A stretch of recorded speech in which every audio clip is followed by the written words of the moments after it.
सदगुरु की मौजूदगी में चीज़ें समझ में आती हैं, ऐसे मोटे तौर पे समझ में आ जाती हैं, कहीं से भी सुन लो तो अंदर नहीं उतरती, आचरण में नहीं उतरती, जीवन नहीं बनती। सुना तो बहुत होगा, जीवन में उतरती नहीं चीजें। बहुत सुना लेकिन ठहराव नहीं आया जीवन में। कितना सुना, सालों से सुन रहे हो, बरसों से सुन रहे हो, बरसों से साधना कर रहे हो, ठहरे अभी तक? ठहरना हुआ?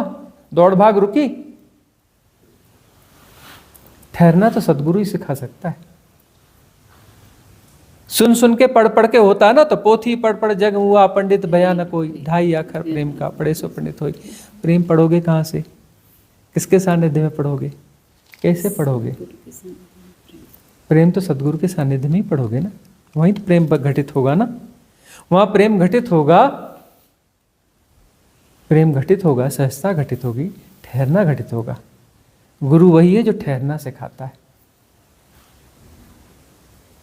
तुम्हें दौड़ भाग नहीं सिखाता, सिर्फ ठहरना सिखाता है। ठहर जाओ। अरे काहे की हड़बड़ी है? अरे काहे कवायद कर रहे हो? सुबह 5 बजे से 5 बजे उठ करके साधना करोगे, फिर 8 बजे करोगे, 10 बजे करोगे, 12 बजे करोगे, यह करोगे, फिर यह करो, फिर वह करो, फिर वह करो। अरे ठहरो, रिलैक्स, सहज हो जाओ, ठहरो, होगा। धीरे धीरे धीरे धीरे धीरे रे मना, धीरे धीरे हो, धीरे धीरे करो, धीरे धीरे होगा। और धीरे धीरे सहजता से होगा, अपने से होगा। गुणा भाग मत करो, हैपनिंग में जियो। हैपनिंग का अर्थ है धीरे धीरे होगा, सहजता से होगा। शेड्यूल्ड चीजें जो है ना, बड़ा गड़बड़ कर देती है ना। अब यहाँ जो है नौकर चाकर रखे हुए थे, है ना, सब शेड्यूल्ड होता था, शेड्यूल्ड होता था, सब गड़बड़ हो रहा था। शेड्यूल्ड चीज़ें गड़बड़ होती हैं, वो दुनिया के लिए होंगी अच्छी है, दुनिया थोड़ी ना है। हम दुनिया के बाहर बैठे, यहाँ होना दुनिया के बाहर होना है। दुनिया का मतलब होता है शेड्यूल्ड, सिस्टमेटिक। नहीं, सिस्टम तो बहुत बेकार की चीज़ है, साधना की चीज़ थोड़ी है। साधना सिस्टमेटिक थोड़ी ना होती है। सारे सिस्टम साधना के खिलाफ हैं जी। नौकर चाकर हट गया, इजोटेरिक सिस्टम ने कुछ कुछ ऐसा किया कि नौकर चाकर हट गए। बिग फैमिली ने अपने हिसाब से संभाल लिया। अब शेड्यूल के सब बाहर हो गया, कोई सिस्टम नहीं है। न ध्यान का कोई समय है, न साधना का कोई समय है, न खाने का समय है, न टी का समय है। अपनी मौज से बनाया जाता है, मौज से खाया जाता है। मौज से बनता है तो क्या बनता है, और मौज से खाया जाता है। अमृत ही अमृत है, अमृत ही अमृत हो गया है। शेड्यूल्ड कुछ नहीं है। हैपनिंग होती है तो होती है, बैठ जाते हैं, सेशन हो जाता है। नहीं होती है तो नहीं होती है। सेशन जब भी होता है फ्रिक्वेंसी में कम होगा, कम सेशन होंगे, लेकिन क्वालिटी बड़ी हो जाती है, जबरदस्त हो जाती है। आत्मा तृप्त हो जाती है, क्योंकि सब सिस्टम में नहीं है, सिस्टम के बाहर है। सिस्टम के बाहर सत्य रहता है, सिस्टम के अंदर सत्य नहीं रहता। सारे सिस्टम मन के सिस्टम है, और साधना मन के पार की साधना है। सारी हैपनिंग तभी होती है। हैपनिंग जो है ना, मन के बाहर की घटना है, मन के भीतर की घटना नहीं है।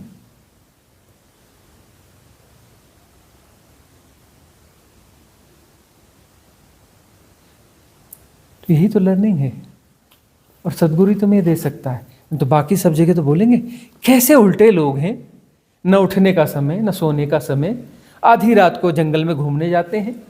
ये कोई ढंग है? आधी रात को जंगल में घूमने जाते हैं अंधियारे में। न खाने का समय, न पीने का समय, कोई सिस्टम ही नहीं है। साधकों को तो सुबह 4 बजे उठ के नहा लेना चाहिए, इनके नहाने का भी कोई समय नहीं दिखता। अपनी मर्जी से मौज से नहाते हैं।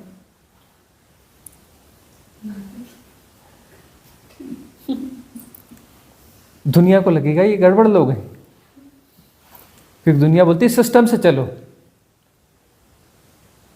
हम कहते हैं अरे सिस्टम से तो बहुत, सिस्टम के भीतर से तो आए हो, सिस्टम को बाहर छोड़ के आओ। बाहर जहाँ जूते उतारते हो वहाँ सिस्टम को रखाओ बाहर। हो सके तो घर में छोड़ के आना, सिस्टम को घर में छोड़ करके यहाँ आना। यहाँ कोई सिस्टम नहीं चलेगा। सारे सिस्टम मन के सिस्टम है, मन के पार जाना है। सिस्टम तरह तरह के सिस्टम है, उन्हीं को बोलते हैं पैटर्न, संस्कार, है ना। संस्कार पैटर्न कैसे होते हैं? सिस्टमेटिक होते हैं। पैटर्न का क्या अर्थ होता है? सिस्टम का आग्रह, आग्रह की सब कुछ सिस्टमेटिक होना चाहिए। यह आग्रह क्या है?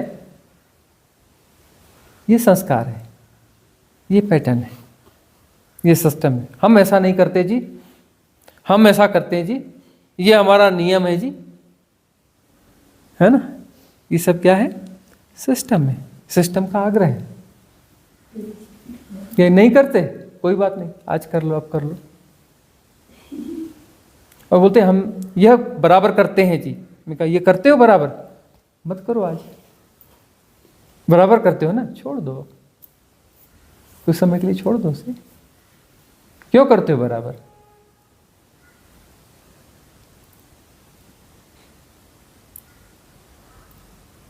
सारे सिस्टम मन के सिस्टम है, मन को मजबूत करने वाले सिस्टम। इन सिस्टम्स, इन पैटर्न्स का जोड़ का नाम मन है। और इनके बाहर हो जाना जो है, मन के बाहर हो जाना, अमनी दशा, वह ध्यान है, वह साधना है।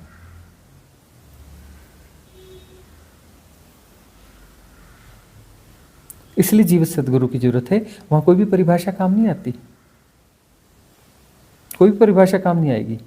पूरा गुणा भाग दिमाग लगा लो, कहीं पर भी सदगुरु को अपने खांचे में नहीं बिठाल पाओगे, उसके सिस्टम को अपने खांचे में नहीं बिठाल पाओगे, समझ नहीं पाओगे। वो हमेशा समझ के पार रहेगा।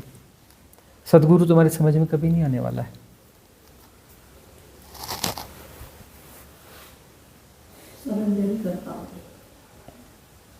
बेसिर पैर का दिखेगा सदगुरु, कुछ ढंग ही नहीं है, कुछ कभी कुछ, कभी कुछ, कभी कुछ।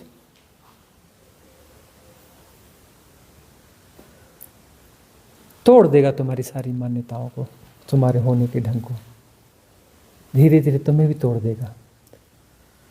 समझ तो नहीं पाओगे, और समझने की कोशिश भी नहीं करना।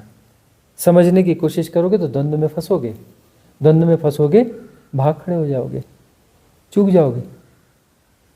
अभी सुन के प्रभावित होते हो ना, ये ओशो हुए, ये जय कृष्णमूर्ति हुए, रामकृष्ण परमहंस हुए, इनके साथ रहते तो हफ्ते भर नहीं रह पाते, भाग खड़े होते। बोले रामकृष्ण परमहंस जो है क्या हुए? महान भक्त हुए, है ना, महान भक्त हुए। आराम से उठ के तैयार होकर के 2-2:30 बजे, वाह चलो अब पूजा कर लेते हैं। 2:30 बजे पहुंचते थे और पूजा चालू, 2:30 बजे दोपहर में पूजा चालू। बोले मंदिर के पट रहते हैं, अरे चुप, हमारी मर्जी, हम 2:30 बजे पूजा करेंगे, 2:30 बजे पूजा करेंगे। कुछ गड़बड़ होगी, माँ को गाली देंगे, अरे तुम ऐसी करती हो,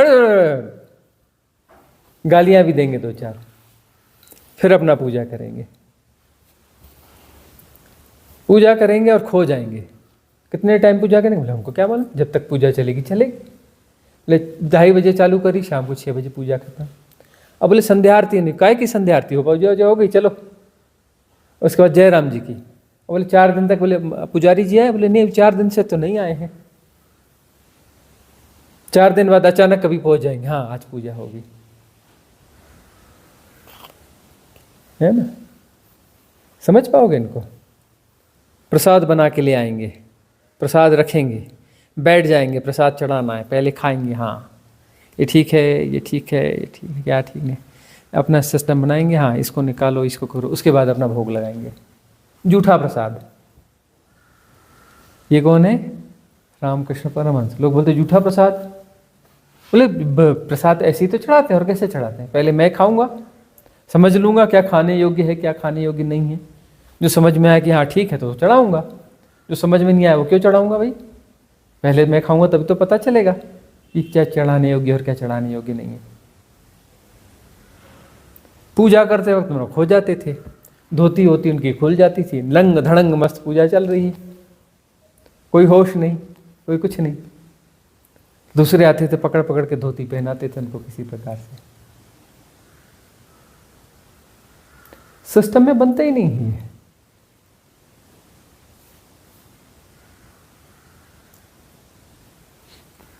ओशो हुए, वहाँ जाओगे तो सारे सिस्टम तोड़ फोड़, ठहरने ही ना देंगे तुम्हारे किसी सिस्टम को। साईं बाबा के पास में हाँ कोई नहीं ठहर पाता, क्योंकि वहाँ कोई उनके ढंग ही नहीं होते। सदगुरुओं को तुम अपने खांचे में कभी बिठा ही नहीं सकते, वो तुम्हारे नियम कायदे में कभी आते ही नहीं। तुम बोलोगे इनका कोई नियम कोई है ही नहीं, कोई दिनचर्या ही नहीं है कि कब उठना कब बैठना कहाँ आना कहाँ जाना, कुछ सिस्टम ही कुछ समझ में ही नहीं आता, पकड़ ही नहीं सकते इनको कि क्या करना चाहिए क्या नहीं करना चाहिए, कहीं कुछ समझ में ही नहीं आता। कभी कुछ बोलते हैं, कभी उसका उलट कर देते, कभी ऐसा कर देते, कभी ऐसा कर देते हैं, आते ही नहीं कभी सिस्टम में, और तुम्हारे सिस्टम को भी तोड़ के फोड़ के खत्म कर देंगे। सारे सिस्टम जो है पैटर्न को निर्मित करते हैं, पैटर्न से मिलकर के मन बनता है। मन के पार जाना है, मन के पार छलांग लगनी चाहिए। और सदगुरुओं को तो तुम कभी भी बांध नहीं सकते। तुम सदगुरु की खोज में तो सदगुरु को पहचान कहाँ पाओगे? आंख है तुम्हारे पास, और पहचान लोगे तो क्या तुम वह पहचान बरकरार रख पाओगे? क्या टिक पाओगे? क्या दांव लगा पाओगे? क्या तुम दांव लगा पाओगे? सदगुरु के सानिध्य के लिए दांव लगा पाओगे? क्या सचमुच में तुम्हारी टॉप प्रायोरिटी है? क्या मुक्ति सचमुच में तुम्हारी टॉप प्रायोरिटी है? झंझोड़ना अपने भीतर।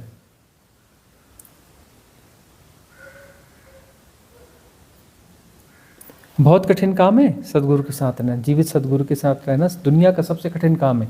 इससे कठिन काम कुछ नहीं है। एवरेस्ट पर चढ़ना कोई कठिन काम है? मामूली सा काम है। कितने लोग चढ़ गए।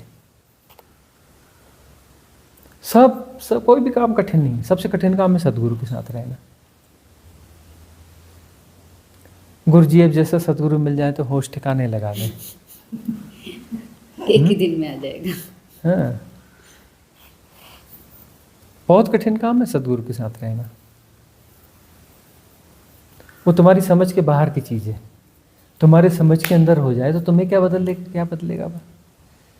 जो तुम्हारे समझ के भीतर हो, तुम्हारे ढांचे के अंदर बैठता हो, तुम्हारे ढांचे के हिसाब से जीता हो, वो कि सदगुरु है।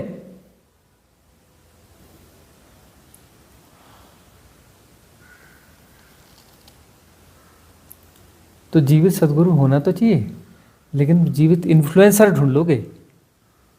सदगुरु के साथ थोड़ा मुश्किल है। और सदगुरु मिल जाए तो उसके पास टिक जाओ। एक हुए शिवपुरी बाबा, केरल में पैदा हुए, 25 साल की उम्र में सन्यासी हुए, आ गए अमरकंटक, शंभुधारा के जंगल में, घने जंगलों में वास किया, 25 साल साधना करी, और उसके बाद फिर उनका एनलाइटनमेंट हुआ और फिर विश्व भ्रमण पे निकले।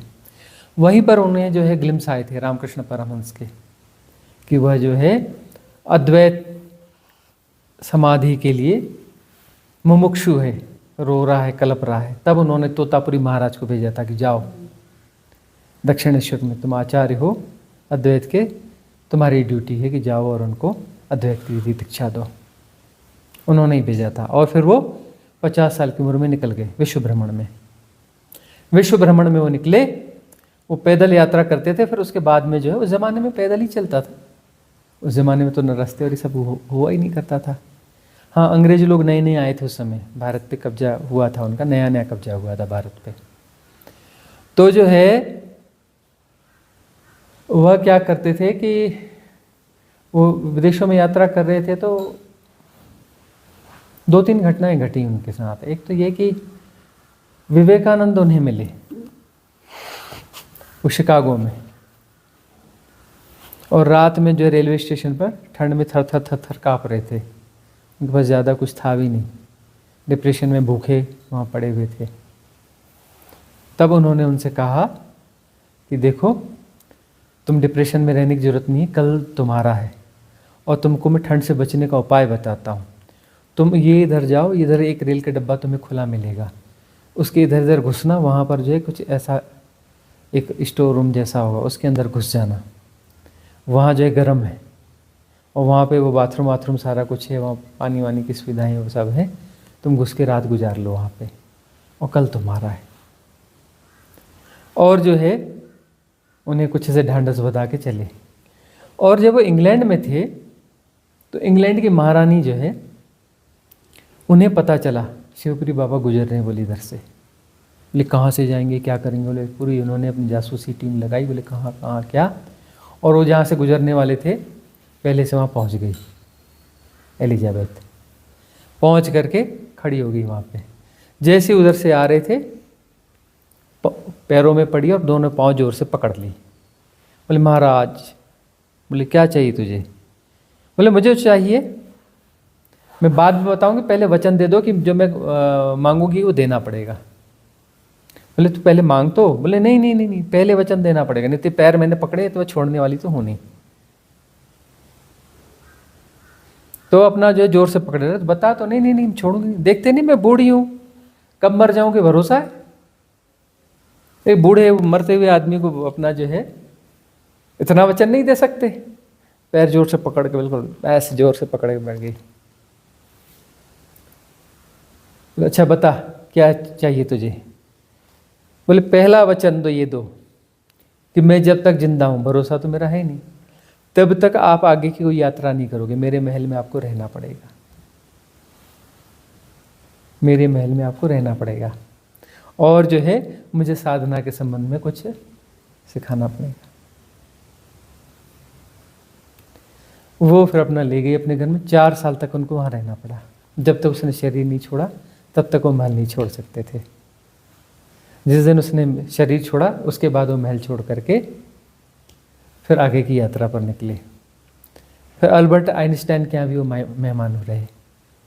और उसके बाद सारी यात्रा करते करते वो पहुँच गए नेपाल। नेपाल में जो एयरपोर्ट है काठमांडू में, उस ज़माने में नहीं था एयरपोर्ट, उसके पास वो जंगली इलाका था, तो वहाँ एक जंगल में उन्होंने अपनी कुटिया बनाई, कुटिया बना कर रहे। तो वो जो है उनके पास में वहाँ के जो भी श्रेष्ठी लोग, पढ़े लिखे लोग, अच्छे लोग आया करते थे, आया जाया करते थे। अब आया जाया करते थे। पशुपतिनाथ टेम्पल वहाँ से पास ही है, जो भी 4-5 किलोमीटर जो भी होगा। हाँ 4 किलोमीटर भी नहीं होगा, शायद 2.5-3 किलोमीटर ही, 2-2.5 किलोमीटर ऐसा कुछ होगा। हाँ पास में ही है। हाँ अब हमें भी ख्याल नहीं है, वैसा ही है, 2-2.5 किलोमीटर ही होगा। तो वो जो है वहाँ जो उनको कहा करते थे, लोग आते थे ना कि महाराज हमें आत्मज्ञान मिल जाए, वो मिल जाए, फलाना ढिकाना।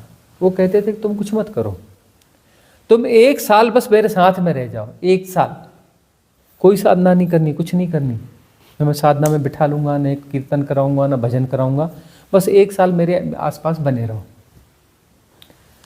बस खाओ पकाओ रहो, बैठे रहो, घूमते रहो, गाते बजाते रहो, घूमने आराम से रह आओ, जंगल ट्रैकिंग पे जाओ, 1 साल बस मेरे साथ में रह जाओ, तुम्हें ज्ञान फलित हो जाएगा, तुम्हें कैवल्य उपलब्ध हो जाएगा, मोक्ष उपलब्ध हो जाएगा, बस 1 साल मेरे साथ में रहना। करने वरने वाला तो रोल तुम छोड़ दो, टिक जाओ।